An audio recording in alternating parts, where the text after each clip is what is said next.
Hey, c'est Kana et dans la vidéo d'aujourd'hui, je vais vous raconter une des galères qui m'est arrivée aux États-Unis. Quand je vous demande ce que vous aimeriez voir sur la chaîne, un truc qui revient souvent, c'est des anecdotes concrètes des États-Unis. Du coup, dans cette vidéo et en l'honneur des 1 an de cette anecdote, je vais vous raconter la fois où moi et mon cousin d'accueil nous sommes crashés dans un rond-point alors qu'il était venu me rechercher du lycée et où des policiers ont dû bloquer la circulation pour nous sortir de là. C'est parti.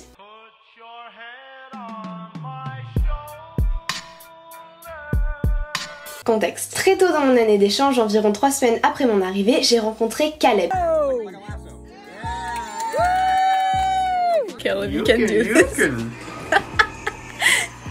No, that's the... Oh my god, that was disgusting! You're welcome. You whore. Yep.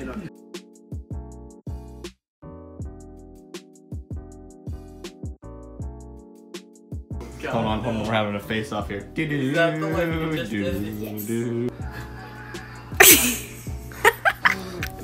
No, there's just the poor dog. I did it.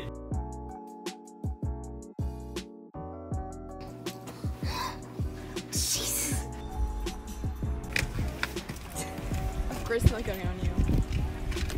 Caleb, c'est mon cousin d'accueil, donc c'est le fils du frère de ma mère d'accueil. Ma famille d'accueil se réunissait souvent chez ma grand-mère d'accueil et on s'est rencontrés là-bas il a 1 an de plus que moi et on s'est rendu compte qu'on avait beaucoup de points communs. Par exemple, on est tous les deux des otaku, on est tous les deux un peu weeb et on est tous les deux un peu geek. Enfin, un peu pour moi, beaucoup pour lui et du coup on s'entendait très bien. Le père de Caleb, Dan, donc mon oncle d'accueil, a une décapotable parce qu'il est absolument fan de voitures et il a cette voiture qu'il adore qui est une décapotable et qui est franchement vachement stylée, je vous mettrai des photos. Du coup un jour pendant qu'on traînait chez ma grand-mère d'accueil avec Caleb, il nous a dit mais Caleb, emmène Kana faire un tour dans la décapotable parce que je lui avais dit en la voyant que j'avais jamais fait de tour en décapotable, j'étais jamais montée dans une décapotable de ma vie. Du coup nous trop contents, on va faire un tour en décapotable, c'est super stylé, franchement rien à dire, la balade se passe super bien, c'était pendant la Golden Hour donc c'était vraiment beau.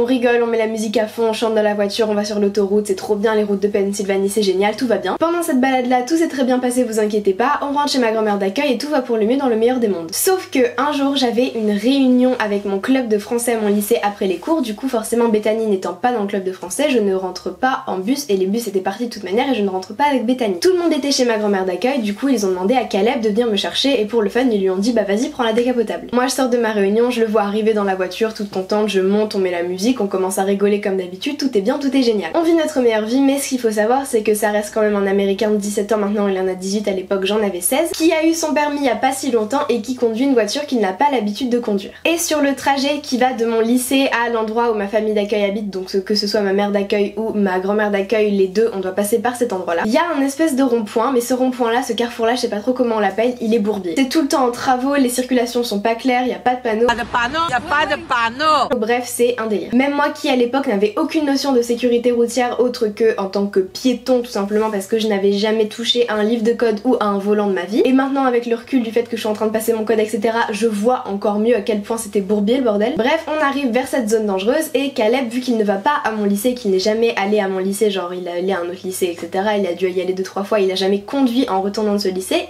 n'est jamais passé par cette zone finalement. Donc on arrive et à partir de là je vais vous faire un schéma pour que ce soit un peu plus compréhensible parce que avec mes mots déjà que j'arrive à moyennement expliquer, vous allez vraiment pas comprendre si je vous explique pas concrètement avec un schéma. Normalement t'arrives comme ça, tu fais ça et tu passes. Mais lui il est arrivé, c'est pas une situation à laquelle il est habitué, il a paniqué et il a fait ça. On se retrouve donc dans le plus grand des calmes au milieu d'un rond-point en travaux.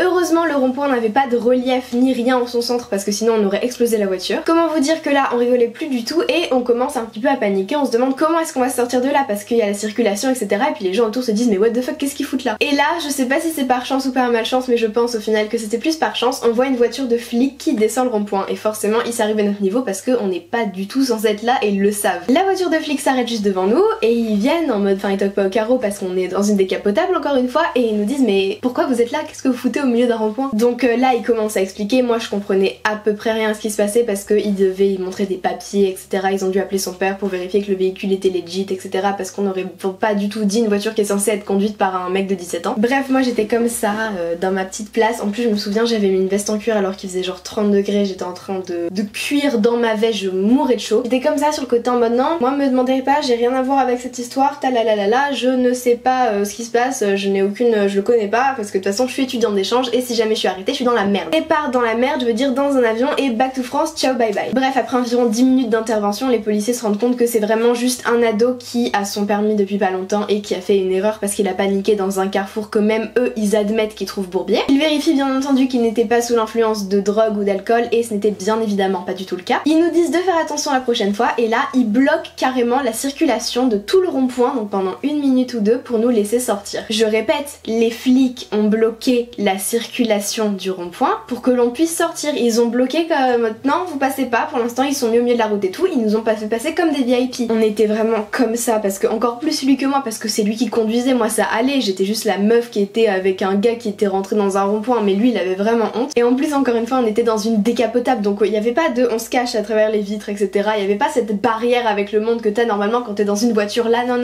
on était exposé à la lumière de... Oh, je me rappelle encore du regard des gens mi-confus, mi-inquiets, mi-en-colère parce qu'on bloquait quand même la circulation. Mais au final, circulation bloquée, on a pu sortir tranquillement et on est parti en direction de chez ma grand-mère d'accueil. On n'est pas rentré directement, dès qu'il a vu un endroit où on pouvait s'arrêter, il s'est arrêté sur le côté, on a fait ouf, on a un peu respiré et tout, on s'est regardé et on a eu des plus gros fous rires de ma vie parce que enfin c'était pas marrant mais c'était les nerfs en fait, on a eu tellement peur. Vraiment on était comme ça. Il était en train de conduire comme ça au calme, il voit un truc sur le côté pour s'arrêter, il s'arrête et tout ça. Moi de l'autre côté comme ça, il s'arrête.